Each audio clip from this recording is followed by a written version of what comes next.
Good morning. Welcome. Welcome to Golden Gate Center for Spiritual Living. I'm Reverend Mary Murray Shelton. I'm the community spiritual leader here. Good morning to all those of you who are online with us. We're delighted to have you here this morning too. So as we begin this first Sunday of June, the first thing that we want to do is to, let's see here.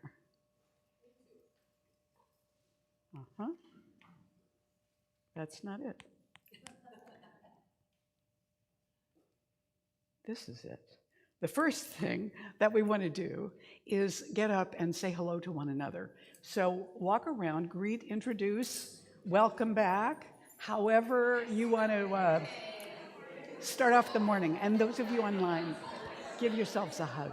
Get another cup of coffee, sit down and settle in and be ready to be with us this morning. And in just a moment, we're going to do the opening song. So hang in here with us, all right?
All right.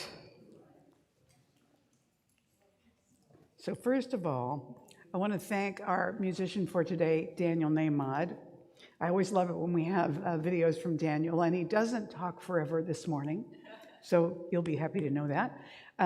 Daniel has been performing since 1999 everywhere, all over the place. He's performed for over 1 million people, and his music has been on all kinds of television programs that you've heard of, Saturday Night Live, American Idol, the Super Bowl, and the Today Show. And so he is back to provide music for us again this morning, and he will say this at the end of the service, but I just want to remind you that on Mondays, on his Facebook page, which is Daniel Nahmad USA, he does a live little concert every week on Monday at 6 p.m.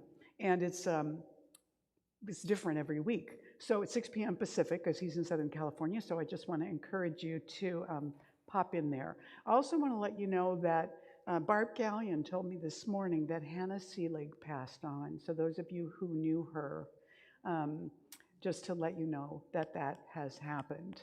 Hannah Seelig has passed on.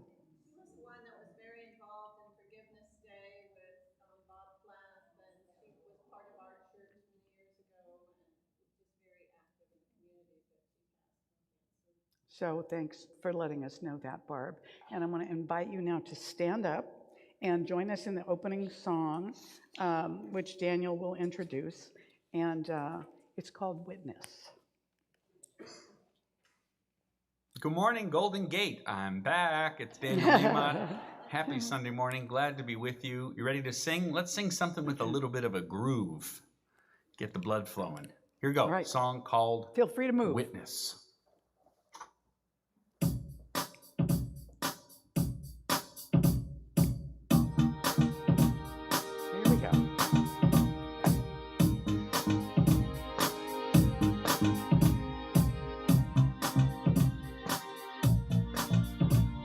Ready? Yep. Very simple line. Here we go. This day is a witness to my sacred purpose, to all that I'm meant to be. Sing that exact line again. You ready? This day is a witness to my sacred purpose, to all that the next section. Letting it in, letting it flow. Letting it in, letting it flow. Letting it go where it will go. Letting the power of your presence show the way. Letting it in, letting you know. I'm letting you lead, that I might follow. Being a witness to your presence every day. All right, this soul is a witness. This soul is a witness to my holy purpose, to all that I'm born to be. This soul is a witness to my holy purpose, to all that I'm born to be. Letting it in, one more time. Letting it in, letting it flow, letting it go where it will go. Letting the power of your presence show the way. Letting it in, letting you know. I'm letting you lead, that I might follow. Being a witness to your presence every day. One more verse. This life is a witness to my rightful purpose, to all that I've come to be. This life is a witness to my rightful purpose, to all that I've come to be. Let's bring it down. Sing, I will bear witness. I will bear witness to your love. I will bear witness to your love. I will bear witness to your love for all my life. Sing that again, a few more times. I will bear witness to your love. I will bear witness to your love. I will bear witness to your love for all my life. Oh, I will bear witness to your love. I will bear witness to your love. I will bear witness to your love for all my life. Oh yeah, I will bear witness to your love. I will bear witness to your love. I will bear witness to your love for all my life. All my life.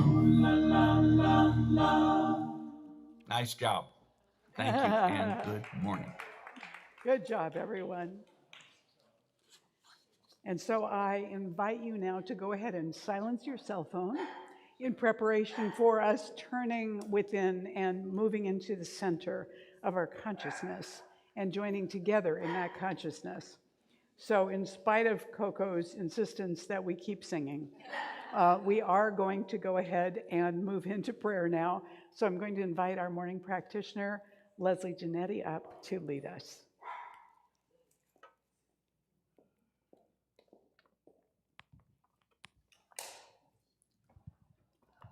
Just turning within to our sacred center and allowing the music to bear witness to the love and the life and the infinite power that surrounds everything in ever-widening fields of activity, that this one spreads itself across the past, the present, and the future, all in this perfect moment of now. In this present moment is all the power and all the presence of the infinite, all-in-all life. So I speak my word for each one, and I claim an opening in consciousness to this life within, which is always seeking greater self-expression, to the light and the love within, which is always pouring through each one out into their world and their experience. Allowing for this light allows for any sense of limitation or lack to just melt away as each one is filled to overflowing with the infinite life. This is the divine inheritance of each one. This is the life pouring through today's service and through every word that Reverend Mary speaks. It is the light of life. It is alive, awake, and aware within each one, and it is always operating and always assimilating through each one for the highest possible good. So I celebrate the life within each one, which is the truth of being, and I release my word now to the law of mind, which accepts my word as a brand new creation, ready to be made manifest in love, in light, in joy, and for the greater good. And so it is. And so it is.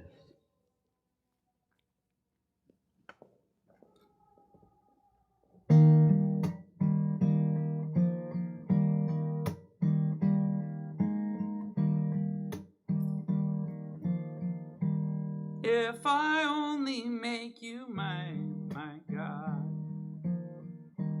If I only let you in my heart. If I only give myself to you, would you show me what you'd have me do? If I only speak your name out loud. If for once I'm not so very proud, would you show me what love's all about? If I only make you mine, make you mine, forgetting that long and lonesome past. Make you mine and take you into my heart at last.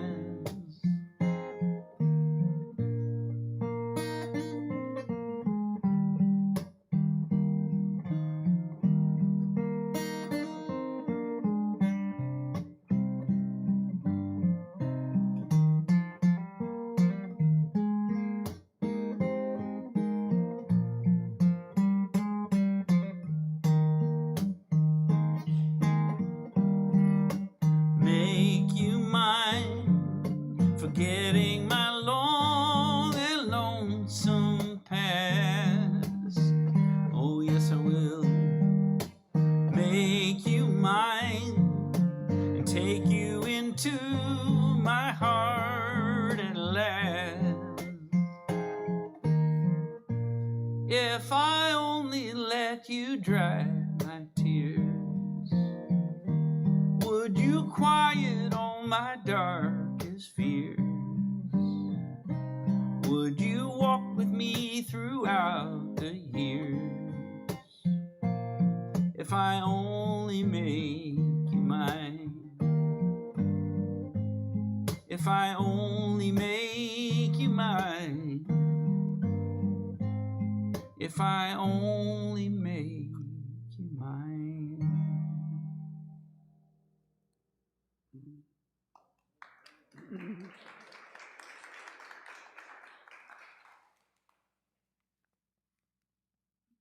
There we go. Welcome to June. Our theme for this month is following the sacred spiral. Spiral is one of the oldest symbols of humanity. It's been used in every culture, and it has all sorts of different meanings, but mostly they boil down to the opportunity to move inward or the opportunity to move outward. So there's a transformative process involved in the two. It's like walking a labyrinth. As you walk in, you're letting go and preparing to receive. When you come to the center, you linger there to receive the guidance that's there, and then you carry it back out into the world. So a labyrinth and a spiral are similar in that there's only one path. And so if you start it, you will wind up at the center. But there are a number of other things that we don't necessarily know when we're on the path of the spiral. So today, we're going to talk about finding the sacred thread. There is the story of Ariadne in the story of the Minotaur, where she gives her lover, who goes into the labyrinth, which is more like a maze really, to confront the Minotaur and kill him because he's eating up human beings. No one's ever gotten out of the labyrinth. So she gives him the red thread to take with him, and he winds it as he goes in so that afterwards he can follow it to get back out again. So the red thread has come to symbolize the through line, or going right to the heart of the matter, and being able to have that core idea. And so also in certain Eastern philosophies, there's the red thread of fate that says there is an invisible red thread that connects us to the people in our lives that we are meant to be connected to. No matter how long it takes or how tangled the thread gets, we're connected to those people, or we will become connected to them at some point in the future. So we're looking at meaning and connection, having those background meanings to the symbol of the thread, and finding our thread, our sacred thread that leads us to the center of our own life, or leads us home, in a sense.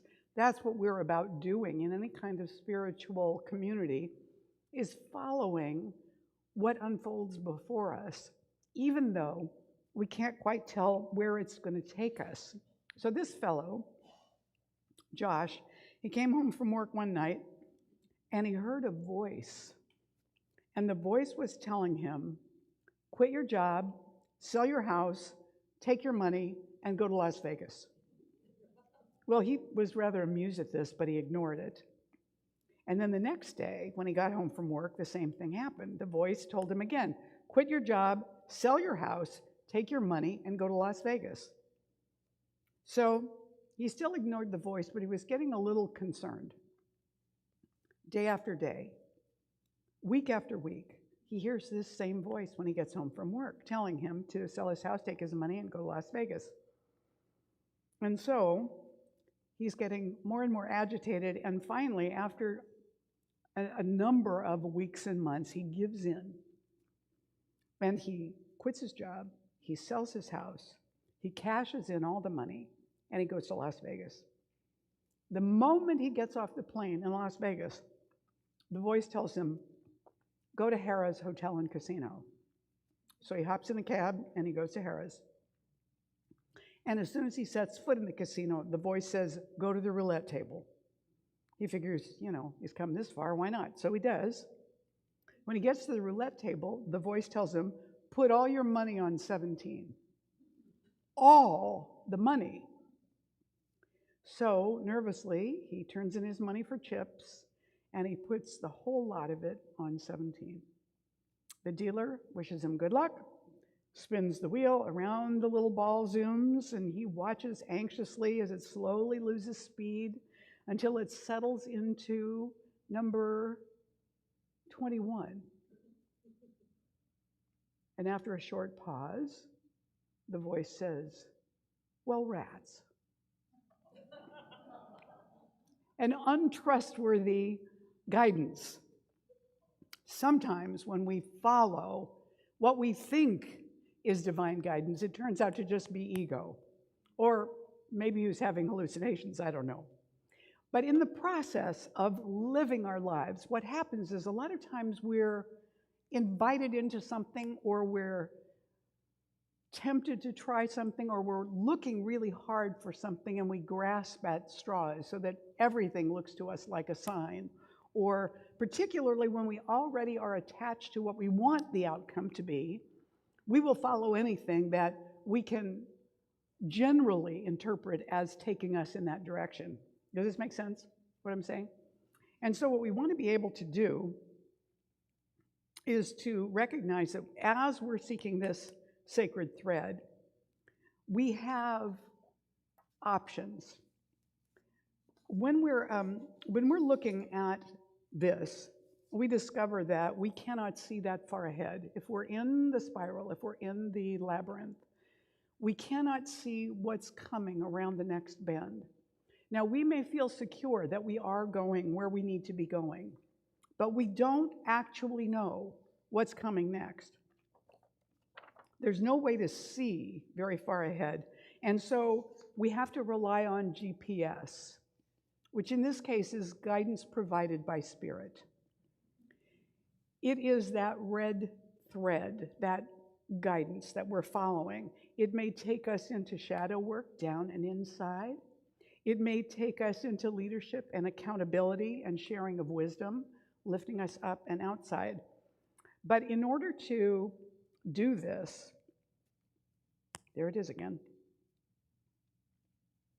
In order to do this, we need to follow the path of that thread in order to get the guidance that we need.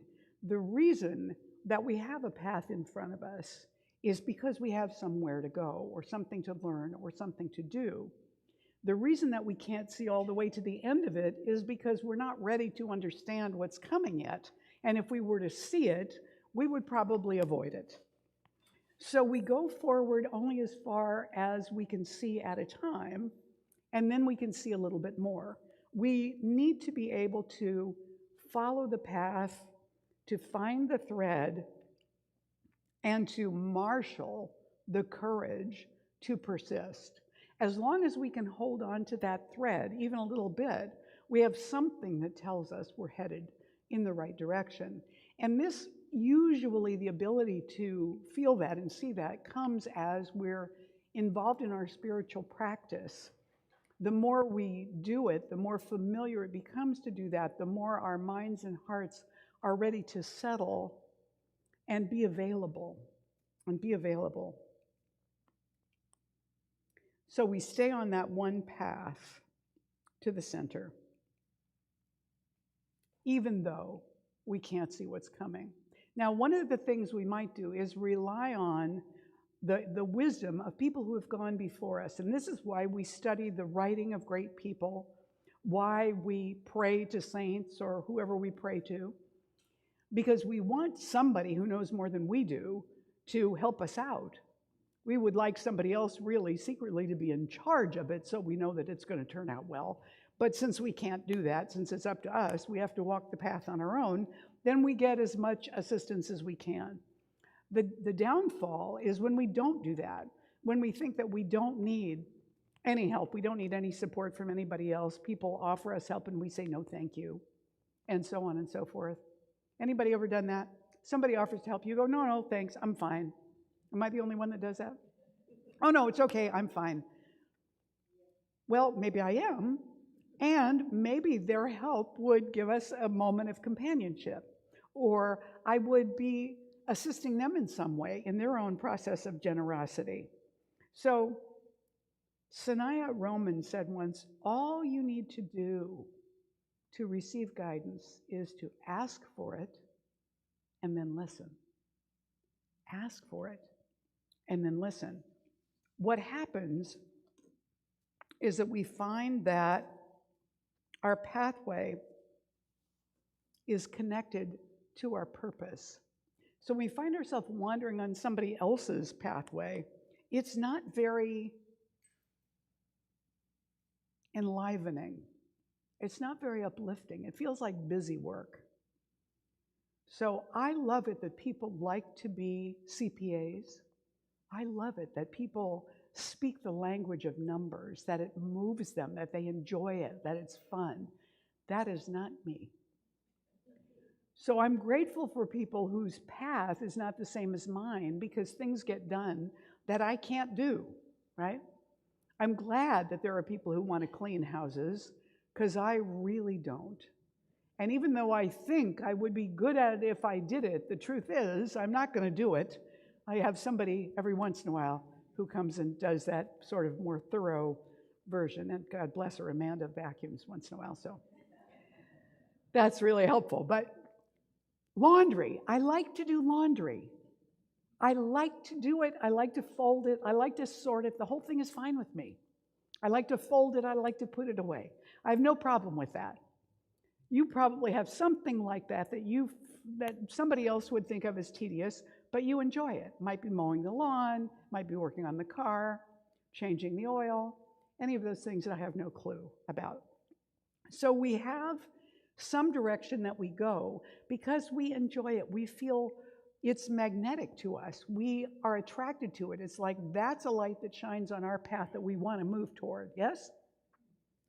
And yet, what happens when we're on our own path is it asks more of us than we have yet given. It's going to take us to places that we don't know how to be in.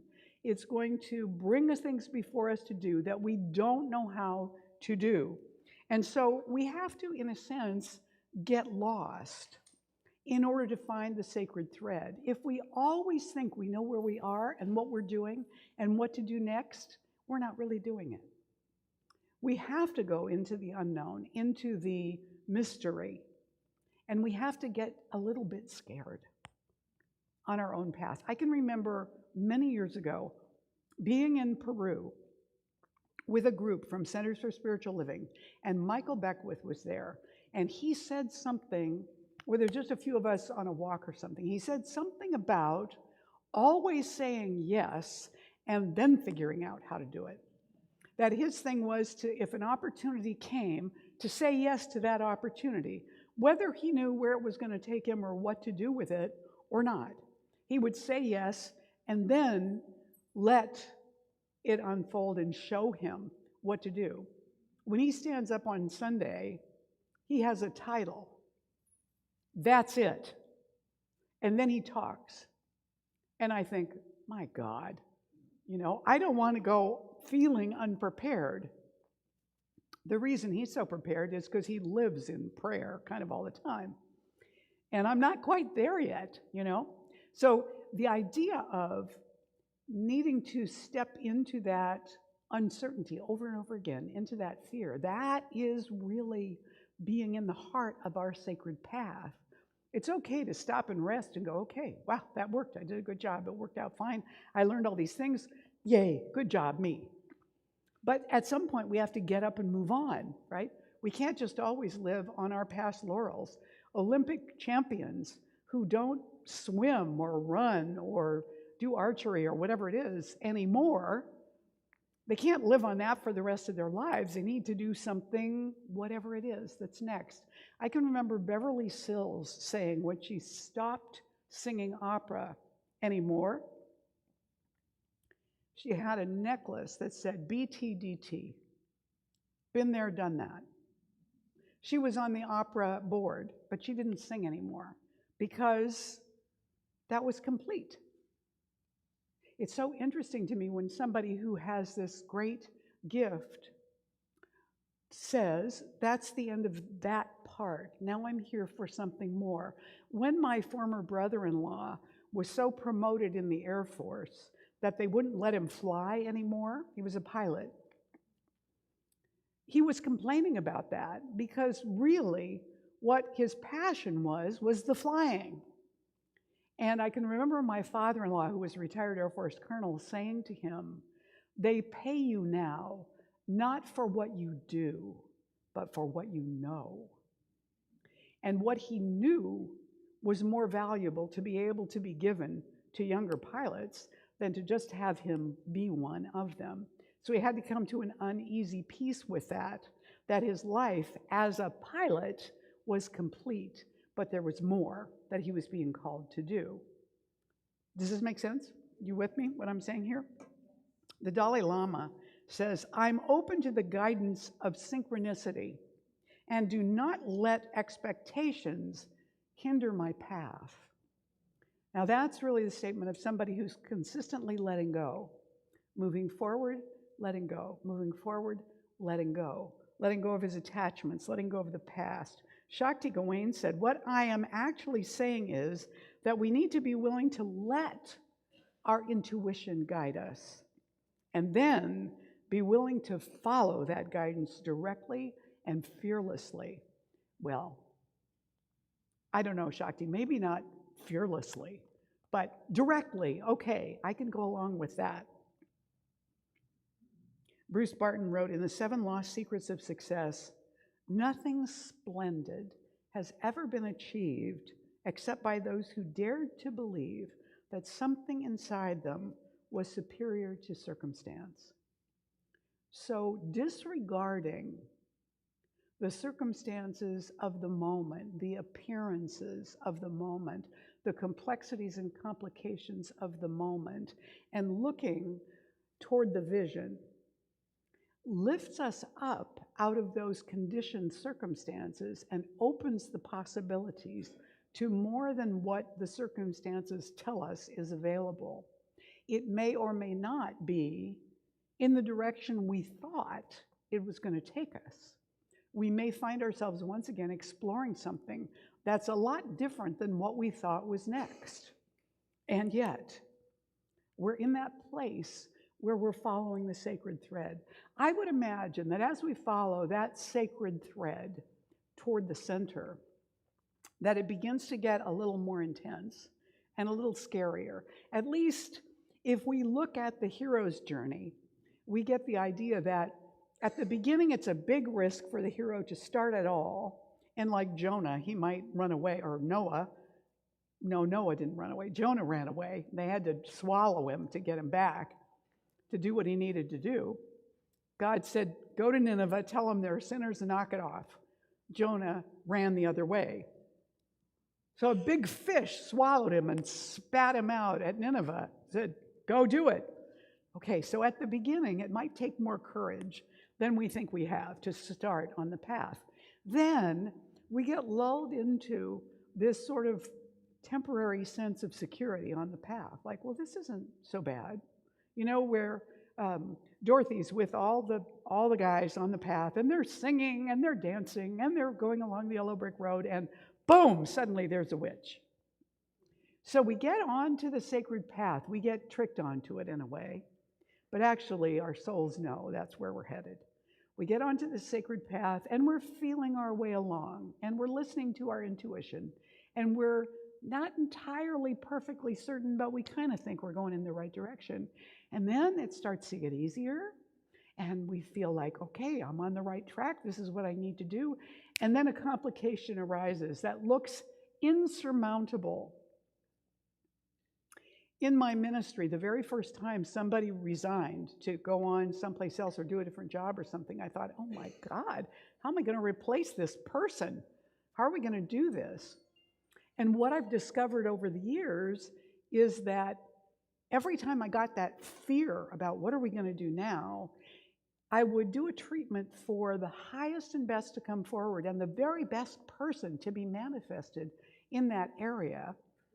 And eventually, whoever showed up was even better than the person that was there before. And this happened even when I had to let somebody go and they told me that my expectations were unrealistic and nobody was going to be able to do what I wanted to have done.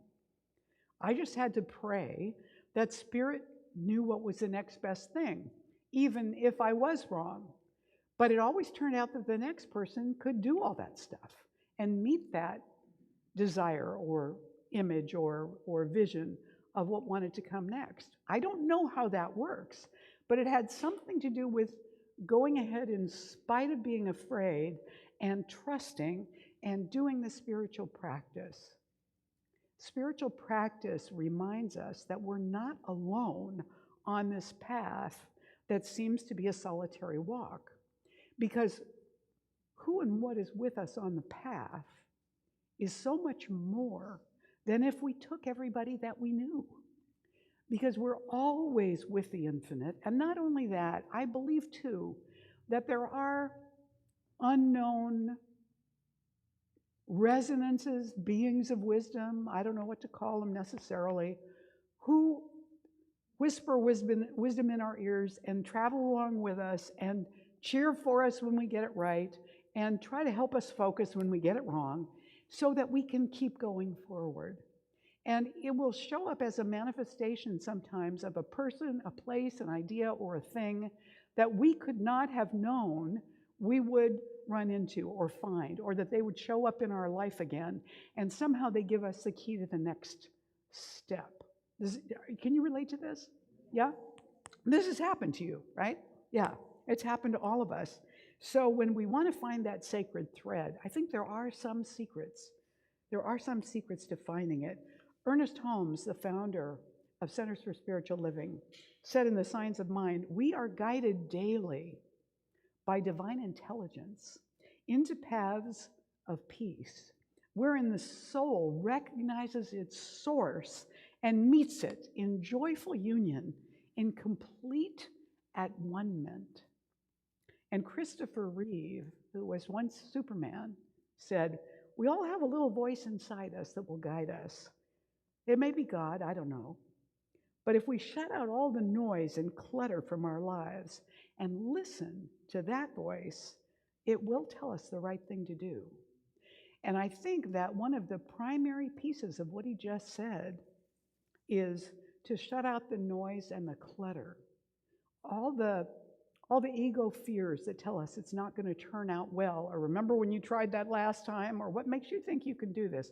If we shut out all of that and turn our attention instead to divine guidance, which we know knows what the right thing is to do, and that mind in the omnipresent is in us, then that mind that is in us knows what to do, even when we don't consciously know, and so we can say, show me, I'm available, I'm willing, I'm teachable, show me how to do this, or what to do next, or where to go, who to contact, what to say and what not to say. Help me see what you see, what you, the larger you within me, knows. Lead me in that way. Mark Nepo said, a young divinity student was stricken with polio, and from somewhere deep within him came an unlikely voice calling him to, of all things, dance. So he quit divinity school and began to dance. And slowly, miraculously, he not only regained the use of his legs, but went on to become one of the fathers of modern dance. This is the story of Ted Shawn. It's compelling for us to realize that studying God did not heal him. Embodying God did. The fact of Ted Shawn's miracle shows us that dance, in all its forms, is theology lived. This leads us all to the inescapable act of living out what is kept in, of daring to breathe in muscle and bone what we know and feel and believe again and again. So some of the keys that we need in order to find and follow this sacred thread into that sacred spiral, we need to be of service. We need to know that what we're doing is contributing something to the larger world, even if it's just to our next door neighbor. We need to be humble and not get too inflated over ourselves. It's fine to have honest self-esteem, but all this bragging and, self-aggrandizement, that's not really necessary. The humility allows us to keep being willing, to keep being teachable, to keep being vulnerable, open to making mistakes, and thereby surging forward in our lives. And all the while, to maintain an expectancy of good. This is different than expectation. I've said this many times before because I need to be reminded. Expectation means I'm attached to a particular form of outcome. That's what I want it to look like. That's my expectation, that you will behave this way, that will turn out this way, that I will be able to do X, Y, Z. That's expectation. Expectancy of good means it's coming from somewhere, and I'm ready, I'm available, bring it on. That's a different kind of attitude toward the universe that says, I believe you're trustworthy, and I'm here to receive it, to take it in, to be a part of that. So I want to share a story with you. This father tells this story. It says, at a fundraising dinner for a school that serves children with learning disabilities, the father of one of the students delivered a speech that will never be forgotten by all who attended. After extolling the school and its dedicated staff, he offered a question. When it's not interfered with by outside influences, everything nature does is done with perfection. Yet my son, Shay, cannot learn things as other children do. He cannot understand things as other children do. Where is the natural order of things in my son? The audience was stilled by his query, and the father continued, I believe that when a child like Shay, who is mentally and physically disabled, comes into the world, an opportunity to realize true human nature presents itself, and it comes in the way other people treat that child. And then Shay's father told the following story. Shay and I had walked past a park where some boys Shay knew were playing baseball. And Shay asked me, do you think they'd let me play? Now, I knew that most of the boys wouldn't want someone like Shay on their team. But as a father, I also understood that if my son were allowed to play, it would give him a much-needed sense of belonging and some confidence to be accepted by others in spite of his handicaps. And I approached one of the boys on the field and asked, not expecting much, if Shay could play. The boy looked around for guidance and then said, we're losing by 6 runs, and the game is in the 8th inning. I guess he can be on our team, and we'll try to put him into bat in the 9th inning. Now, my aside, this is, what was it within that boy? What spark, that impulse that allowed him to take hold of that risky thread at that moment? So Shay struggled over to the team's bench, the father goes on, and with a broad smile, put on a team shirt. I watched with a small tear in my eye and warmth in my heart. The boys saw my joy at my son being accepted. In the bottom of the 8th inning, Shay's team scored a few runs, but was still behind by 3. In the top of the 9th inning, Shay put on a glove and played the right field. Even though no hits came his way, he was obviously ecstatic just to be in the game and on the field, grinning from ear to ear as I waved to him from the stands. In the bottom of the 9th inning, Shay's team scored again. Now, with 2 outs and the bases loaded, the potential winning run was on base, and Shay was scheduled to be the next at-bat. At this juncture, do they let Shay bat and give away their chance to win the game? Surprisingly, Shay was given the bat. Everyone knew that a hit was all but impossible because Shay didn't even know how to hold the bat properly, much less connect with the ball. However, as Shay stepped up to the plate, the pitcher, recognizing that the other team was putting winning aside for this moment in Shay's life, moved forward a few steps to lob the ball in softly so Shay could at least make contact. The first pitch came, and Shay swung clumsily and missed. The pitcher again took a few steps forward and tossed the ball softly toward Shay. As the pitch came in, Shay swung at the ball and hit a low, slow ground ball right back to the pitcher. The game would now be over. The pitcher picked up the soft grounder and could easily have thrown the ball to first baseman. Shay would have been out, and that would have been the end of the game. Instead, the pitcher threw the ball right over the first baseman's head, out of reach of all his teammates, and everyone from the stands and both teams started yelling, "Shay, run to first, run to first.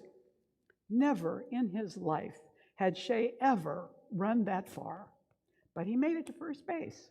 He scampered down the baseline, wide-eyed and startled. Everyone yelled, "Run to second, Shay, run to second." And catching his breath, Shay awkwardly ran toward second, gleaming and struggling to make it to the next base. And by the time Shay rounded toward second base, the right fielder had the ball. The smallest guy on their team, who now had his first chance to be the hero for his team. He could have thrown the ball to the second baseman for the tag, but he understood the pitcher's intentions too. So he too intentionally threw the ball high and far over the third baseman's head. Shay ran toward third base deliriously as the runners ahead of him circled the bases toward home. And all were screaming, "Shay, Shay, Shay, all the way, Shay!" Shay reached third base because the opposing team's shortstop ran to help him by turning him in the direction of third base and shouted, "Run to Shay, third! Run to third, Shay, run to third!" As Shay rounded third, the boys from both teams and the spectators were on their feet screaming, "Shay, run home! Run home!" And Shay ran to home, stepped on the plate, and was cheered as the hero who hit the grand slam and won the game for his team. That day, the father said softly, the boys from both teams helped bring a piece of true love and humanity into this world. Shay didn't make it to another summer. He died that winter, having never forgotten being the hero and making me so happy, and coming home and seeing his mother tearfully embrace her little hero of the day. When the thread reveals itself in front of us, that is our GPS, our guidance provided by Spirit. And we can take hold of it or not. It's always optional. We have the choice. And the great thing about it is no matter how many times out of fear or ignorance or whatever we ignore the thread, it will show up again and again for us in our lives because our destiny is to follow the thread to the center.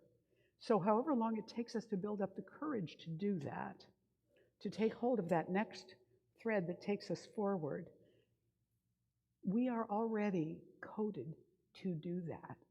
So why wait? Next time you get that little spark of opportunity that invites you and scares you at the same time, reach out and take it.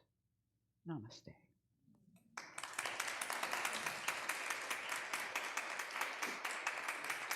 Thank you. Now let's take a moment to turn within and anchor this. There is a presence in this room, a presence that is throughout the universe in equal fullness everywhere, all of it, in every single molecule. Throughout to the farthest reaches of this universe and all universes and beyond. This is the mystery, the presence, the power that is all and everywhere, in all, as all, and therefore it is right here in me, in us, in its fullness. This presence that is the true essence of who we are knows. It knows us. It knows our own intimate, unique, sacred path, why we are on it, and that we are guaranteed to succeed. This is known in the divine mind.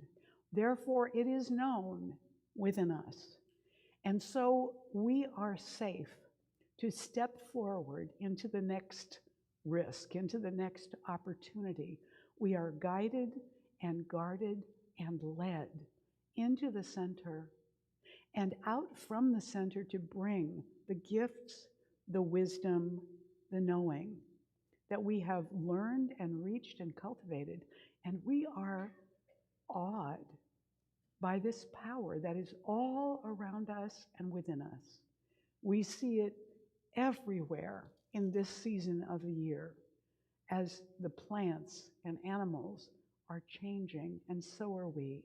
So in this moment, we take hold of the thread before us with gratitude and faith, honored that we are here to do this, grateful for the opportunity, and with the confidence born of knowing that we are one with the infinite right here, right now, regardless of what it looks like, regardless of conditions or circumstances. So we step up. We know that we are empowered and coded to do this, and that all is well, no matter what it looks like. So we let this prayer go, and we accept the thread before us in love. We let it be, and together we say, and so it is, and so it is. Yes. I invite you to stand now and join me in the morning affirmation. Together. Because I am created from the sacred code of God, I know that the thread that leads me to my full expression is available to me always. I choose to take hold of it and follow it in faith now, and so it is. You may be seated. Thank you. So this is our sacred offering time, and I invite our ushers to come up front this morning. As we prepare to receive the offering, we always bless it. If you are bringing an offering physically, then I'm going to have you hold it near your heart or hold it in your hand with a loved one if you're giving it together when we bless it. If you want to give right now via text, you can do that with the number on the screen for those of you online. For everybody else, the flip side of your bulletin in the lower left corner tells you all the different ways you can give. And we are thrilled and delighted to welcome every one of those. But we always want to send, everything we're giving out into the world with conscious blessing so that it carries more juice to do its work in the world than just whatever the face value of that is that we think we're giving. So let's join together in blessing all of these offerings that we're giving by saying this together right now. This gift I give is God in action. I now send it forth to bless and to prosper. I know that everywhere it goes, it is creating a world living in love, one heart and one thought at a time. And so it is. For spiritual living I ever sang at was a teeny tiny little community, maybe 10, 15 people on a Sunday in Evanston, Illinois. But at the time, I was programming computers, pretending to be a professional programmer. The only music I was making was singing for these 10 or 15 people every Sunday, one song, two songs. And in 1998, it was time for me, I got very clear, it was time for me to move out of Chicago and out of the computer programmer life and become the musician that I have always been, that I was born to be. And for the past 25 years, I have been writing and singing songs. But as a goodbye gift to that little community that really, really filled me up with a lot of confidence and support and kindness and encouragement, I gave a little concert to say goodbye to them, and I wrote them a new song. And this is the song that I wrote for that community, that Center for Spiritual Living in Evanston, Illinois, debuted in 1998, recorded on my very first album in the spring of 1999. Today, I thought I'd share this one with you, and I do think it'll tie into the theme of the day nicely. So here we go.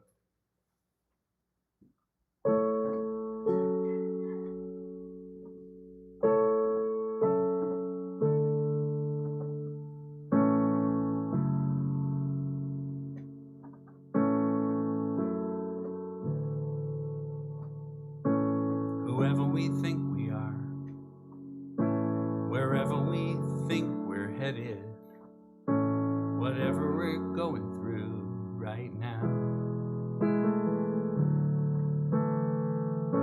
there's a truth behind it all, about the stuff we're really made of. And that greatest truth of all was that in its own image God has made us. And if that's true, just think about what it says for me and you.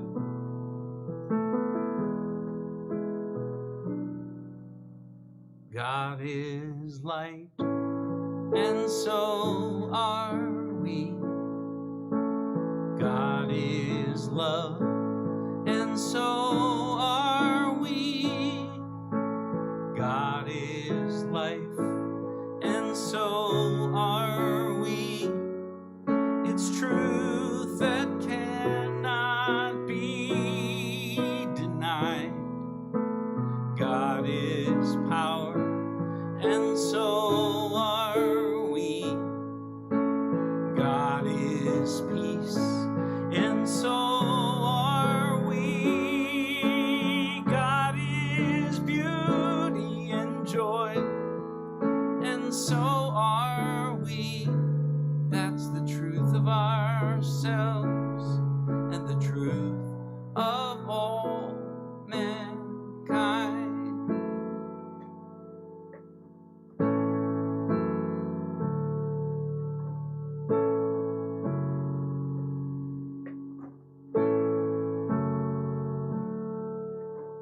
Light cuts through the darkness of our lives.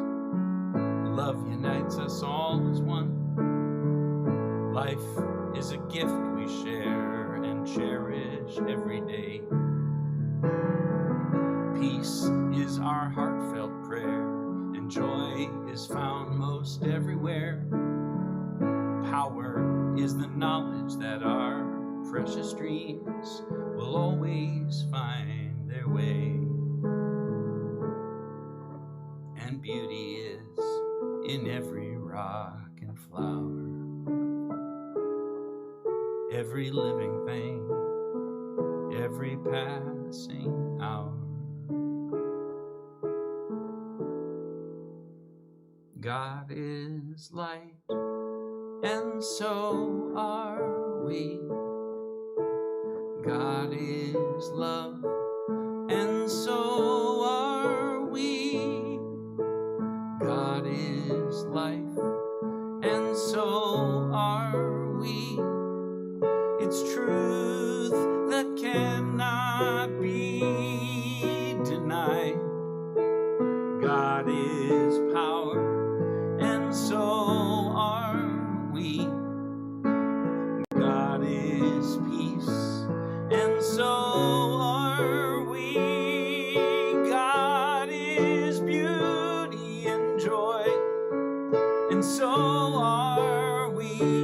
That's the truth of ourselves and the truth of all mankind. God is light, and so are we. God is love, and so are we. God is life, and so are we. It's truth that cannot be denied. God is power, and so are we. God is peace, and so are we. God is beauty and joy, and so are we. That's the truth of ourselves and the truth of all mankind. God is beauty and joy, and so are we. That's the truth of ourselves and the truth of all mankind.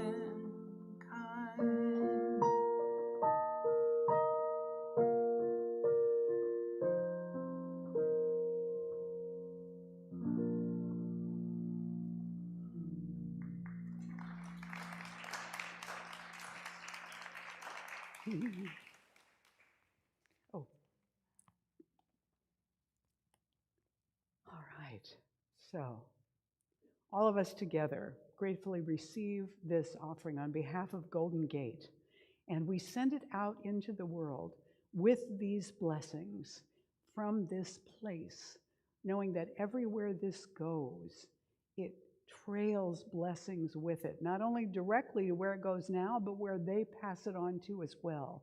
So the blessing ripples out and continues, and so it is.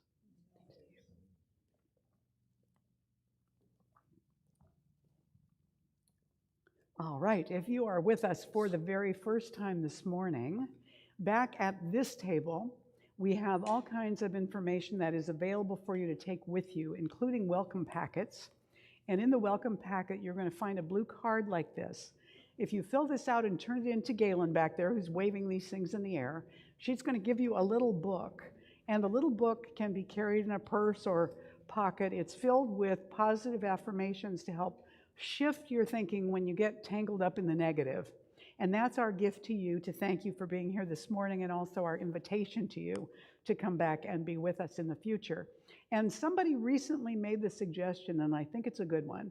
If this is your first time with us online, let us know in the comments section or leave us a message on our Facebook page that this is your first time visiting us at Golden Gate, and give us your contact info, and we will mail you one of these little books.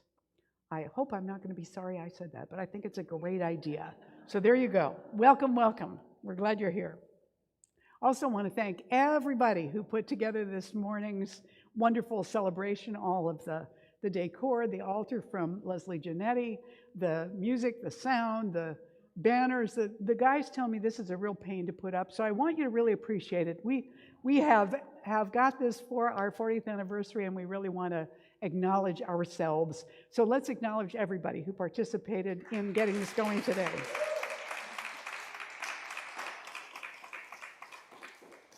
And also, it's June. If you have a birthday in June, please stand. We're going to sing you happy birthday right now. All right, here we go. Happy birthday to you.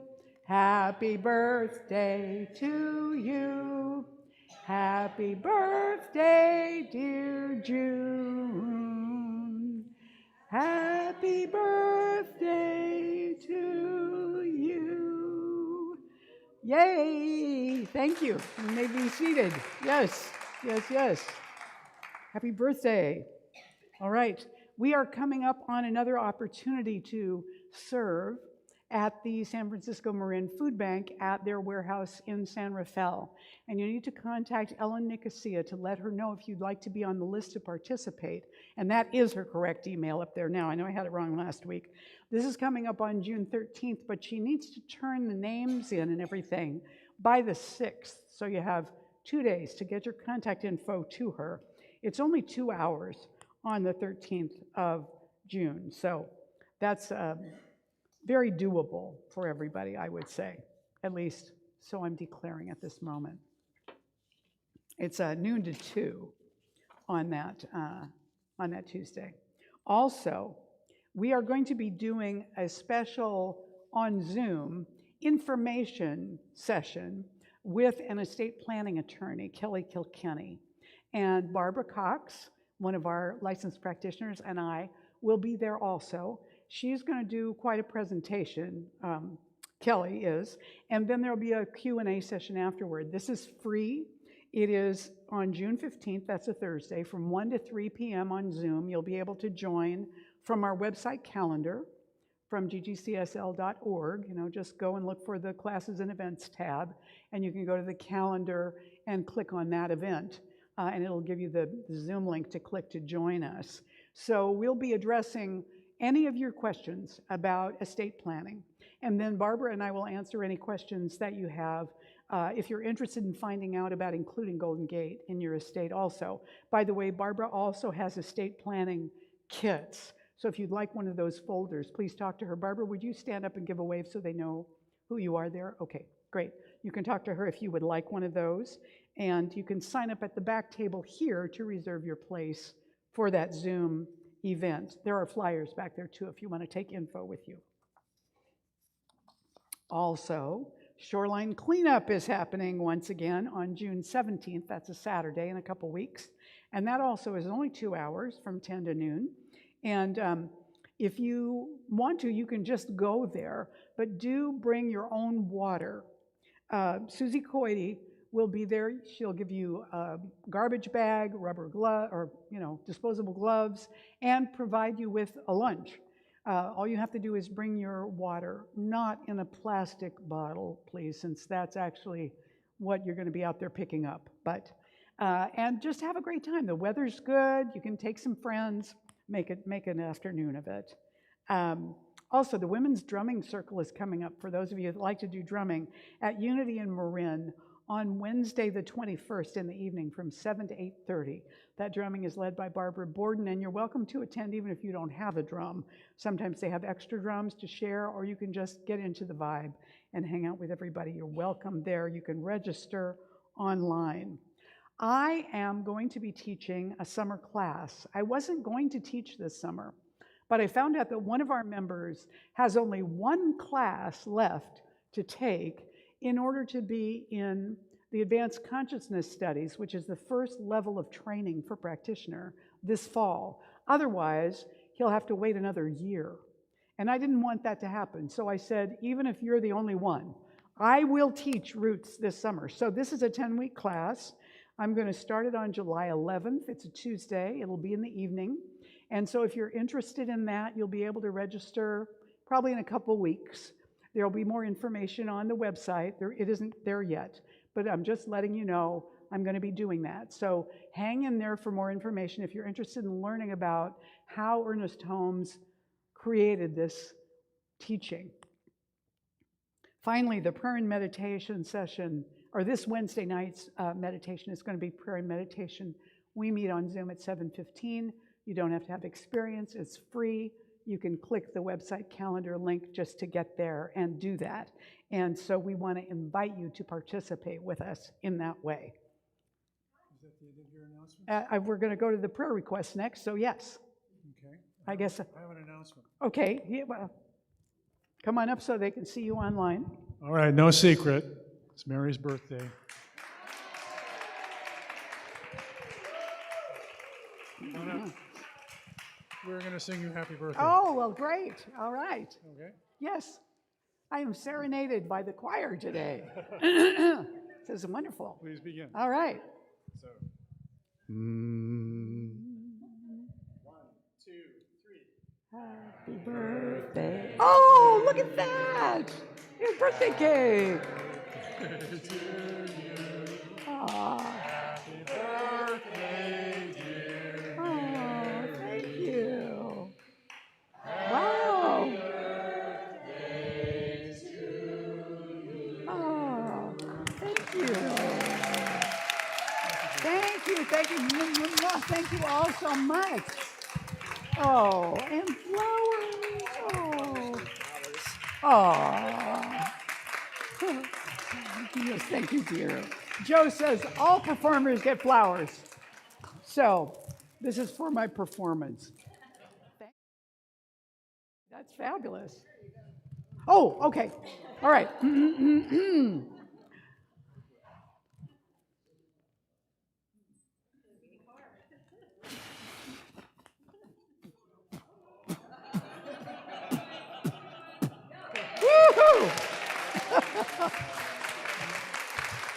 As the smoke wafts into the air.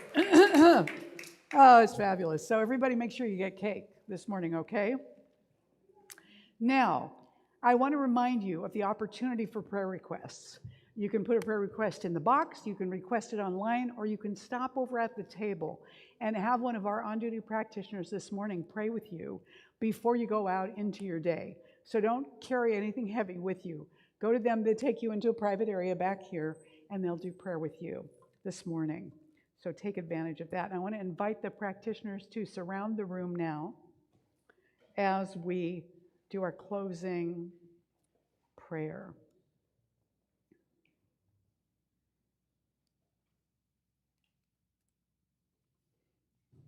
As we turn within, we know right now that we have been in the presence of the divine all our lives, and we are right now. We have never been separated from it, no matter what's happened in our experience, no matter how lost we feel today. We are embraced, adored, loved, and known by that one presence who knows us as whole, complete, and perfect, just as we are already, well before we're all perfected. We are so grateful to be reminded of this unconditional love of spirit that guides us, and to lean into our faith and let it lead us. With gratitude, we send this prayer into the universe and into the creative law, where it comes forward into form and being and experience. We let it go and let it be. And together we say, and so it is. Please stand and join me for this closing blessing and our closing song with Daniel Nahmad. So we speak this blessing together. I now walk, so that whoever walks beside me dwells in the presence of God, and whoever places a hand in mine is lifted, and whoever thinks of me is illumined with God consciousness. For spirit and all people and I are one eternally, and so it is. Great to visit with you again and sing with you this morning. Thank you again for having me. And I also want to always invite you to join me on Monday nights on Facebook, Daniel Nahmad USA, 6 o'clock California time. I am live, and I don't know what I'm going to do this Monday. It's mystery meat every week. So let us close with this sing-along song. I've been doing this a lot on Monday nights, actually, and it's from my Sacred Love 2 album, as is Witness, actually, and as is If I Only Make You Mine, that I sang earlier. So it's been a little bit of a Sacred Love morning. I hope you've enjoyed it. Here we go, a song called There Is a Song.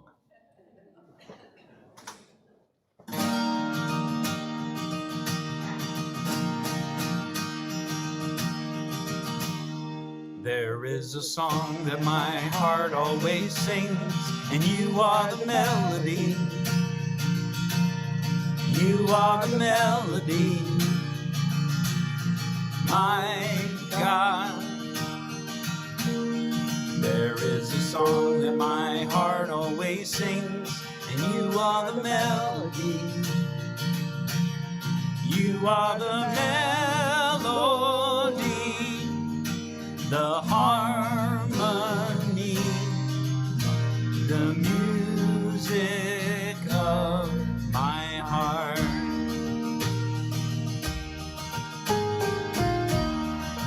Here we go. There is a song that my soul always sings, and you are the melody. You are the melody, my God. There is a song that my soul always sings, and you are the melody. You are the melody, the harmony, the music of my soul. Now we got some amens. Ready? Amen.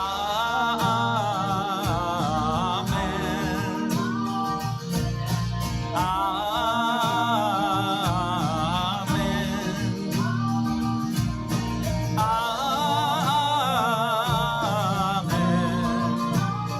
Amen. All right, one more verse. There is a song. There is a song that humanity sings, and you are the melody. You are the melody. Oh God. There is a song that humanity sings, and you are the melody. You are the melody, the harmony, the music of us all. You are the melody,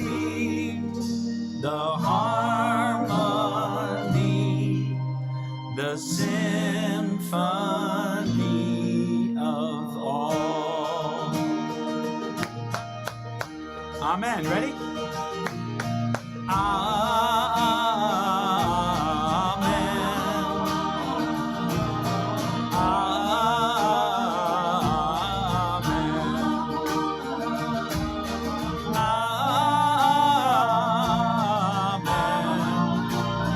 Amen. I know it's complicated. Try it again.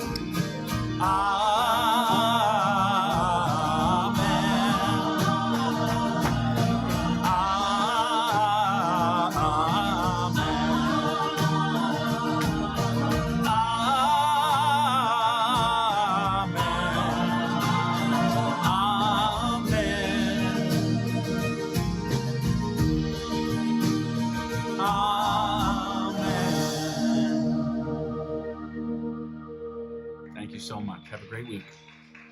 Wait. Don't go. There's something very important we should do right now.